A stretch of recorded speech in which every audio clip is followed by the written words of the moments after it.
Welcome to the Featured Anime Podcast. I'm your host, Jack. Unfortunately, Rick couldn't join us this week because he is sick and life has been really hectic for me, so there is no pre-show for you this week. But before we dive into this week's choice, if you want to help support us, help us grow, or anything like that, go ahead and check out patreon.com/featuredanimepodcast. And of course, you can go to our show notes or our website at featuredanimepodcast.com to help figure out all the different ways that you can support us. And now, on to the meat and brotators. See You Tomorrow at the Food Court was a recommendation from Major Montana. Thank you for the recommendation, Major Montana.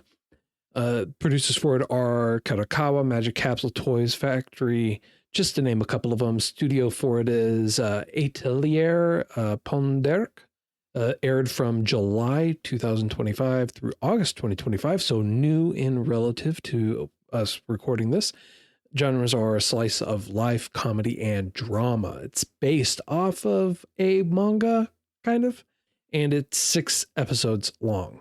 Now, See You Tomorrow at the Food Court follows 2 high school girls who look like they're total opposites, but they meet up every day after school on their way home at the mall food court. And they just talk about life and they eat whatever honestly catches their eye or what they're feeling for that day. Wada is seen as a quiet and perfect honor roll student at her school, but in reality, she's a gacha game diehard with zero chill when it comes to her favorite SSR. And then you have Yamamoto, who has the look of a flashy gyaru type, but in reality, she's actually thoughtful, grounded, and is way more studious than what people might actually think. Every episode drops into a handful of mini stories about whatever chaos Wada brings that day, while Yamamoto just tries to keep her chill and keeps Wada kind of tethered and grounded. Now, this honestly was a cute and wonderful show. This was a wonderful kind of palate cleanser, in my honest opinion. It is not going to be crazy deep in terms of story or character arcs or anything like that. You're not going to see a whole slew of different scenes or areas or anything like that. In fact, the side characters or other characters that you're introduced to or that are shown are actually very minimal. There's maybe a couple interactions with a couple other individuals throughout there, and they will be referenced or talked about throughout the whole thing. But in actuality, every single episode is basically, I want to say, about 3 or 4 mini episodes that have been stitched together to make one entire normal episode.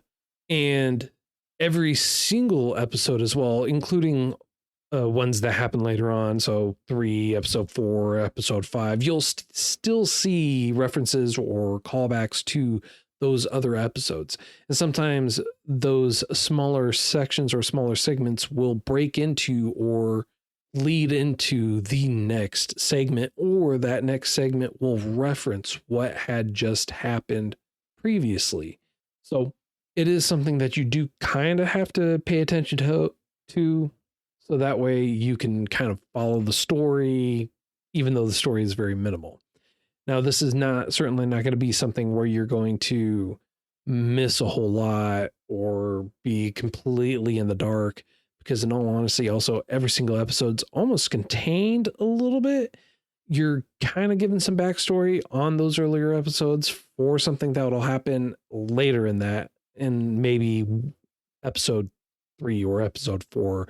They'll probably talk about it in episode 1 or 2, but you'll still be able to figure it out and pick it up without any issues at all, in my opinion. Now, I know that this for Rick was not something great or very memorable. In fact, he told me that it was a cute show, but it's very forgettable. In his opinion, he felt like there was a lot going on in every episode. It's obvious that it was 6 episodes and they had to crap a bunch in. And I would have to disagree with that it was a lot going on in every episode, because every episode was meant to be its own miniature self-contained story multiple times. But I also understand where he's coming from, where it can certainly feel like they were cramming a whole bunch in there, where they were filling in as much content or information as they could in there. However, when you look at it from the perspective of what this show actually is and what it's about, you have two friends that are literally getting off school. They're on their way home or on their way to work.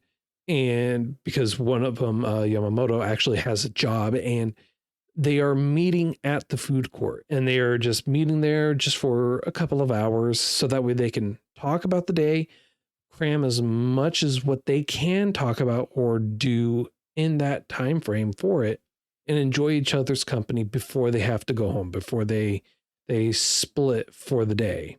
So I guess that's where you could feel like it is really mashed together, where it's really coming point to where you feel like there's too much going on. But in my honest opinion, I would disagree with him in that I don't feel like there's a lot going on, because they do a great job, in my opinion, lining out the story and giving you the information that is pertinent and relevant, and only the information that is pertinent and relevant. And they will lead you into other stories, other notions, other points where they are able to help flesh out the idea or give you more context or information as to everything that's going on.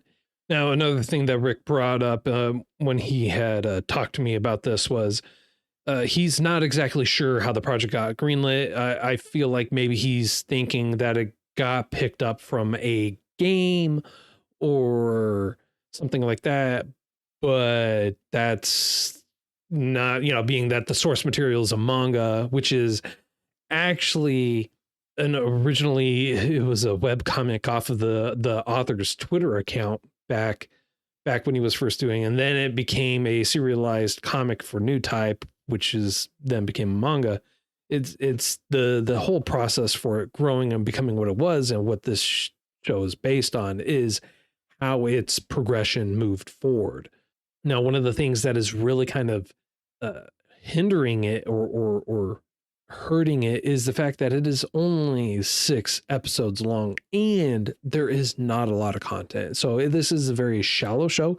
It's very narrow in the content. So it's not going to be a deep or anything else. It is going to be something that is purely there for it to fill some time, fill some air. You have nothing going on and you just want to watch something that's cutesy or something that is very lighthearted and not emotionally draining, like the last episode for Angel Beats, then this is going to certainly be the show for you.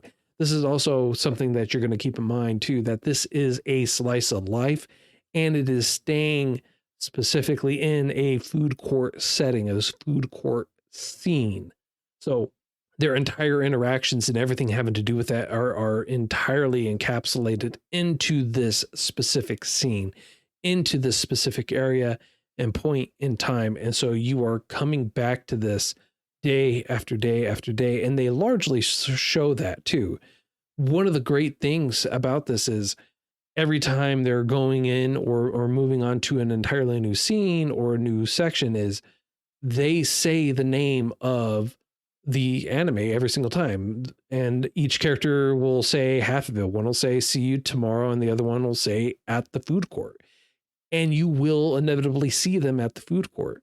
Now, there are points or times when you don't see them together right away or all the time, and sometimes there is this weird break in which they are not both at the food court, but they tie it in nicely so that way you can still understand the daily life, the daily comings and goings for them in general, which is the true essence of a slice of life. You're taking the daily point, the daily life for them, and then you're moving forward with it. Another point to Rick that he had told me about too was that he felt it was kind of repetitive, and not that you saw the exact same story multiple times, but that it just seemed like it was a similar scenario multiple times, just told in a different way. And I would disagree with that personally. I would have to say that it is more along the lines of one continuous story is being told throughout the entirety of the 6 episodes, where it kind of streams together. And that is where I feel like he is getting the repetitive portion of it. But I don't think that it is repetitive for sure.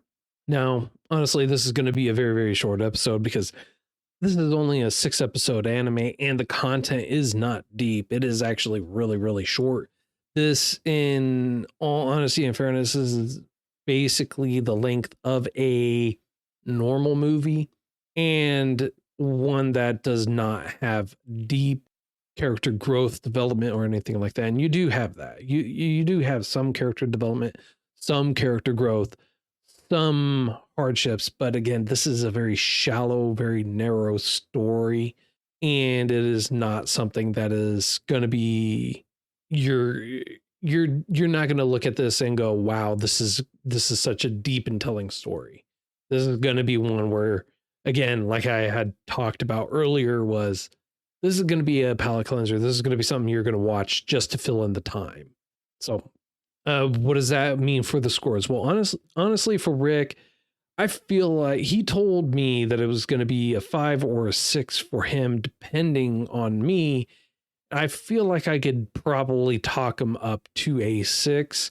So we'll say it's a 6 for him.